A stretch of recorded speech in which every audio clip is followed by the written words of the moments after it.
Nyagatare ubanza bwari n'ubwa mbere uharirimbiye ahari ni show ubonye gute ni performance ubonye gute Nyagatare ni show ya fresh n'ubwa mbere ariko nawe mwabibonye was vibes kabisa energy hejuru wari wahisemo uyu munsi kugenda wambaye noneho bitandukanye no kusanzwe wambara arambaye nk'abakobwa hari igihe wambara nk'amaniga uyu munsi wabitekereje mbona muri video se natayemo ni imwe yonyine ni imwe oh my god you guys nago mukurikirana uyu ni njyewe rwose uyu ni njye hari igihe mbyuka nkumva nuko nguko hari n'igihe mbyuka nkumva ndi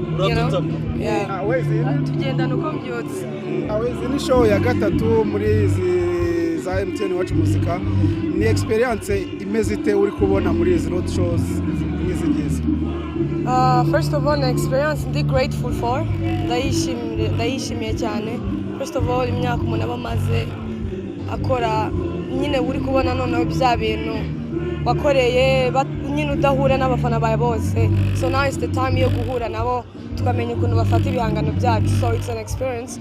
Ndi kwigamo ibintu byinshi cyane, ndi gukura. It's really beautiful. Yeah. Ariel, we uperforminga na Riderman ku ndirimbo yanyu mwakoranye. Riderman ukoze kuri stage yawe ni ibintu biziki kuri wowe. Ni ibintu bya danje. Icyambere Riderman yan surprising. Nako nari physically buze. Ariko yeah, shout out to him. Ni ibintu byiza cyane. He's a big legend, you know. So I'm grateful for him. Yeah. Wayz wari kuri stage abantu benshi bakaguza gusaba ko uririmbana na Juno ariko babwira ngo mwe muretse kujya utarazana Riderman. Kubera iki noneho mutaririmbanye nawe? Ni heze twaririmbanye.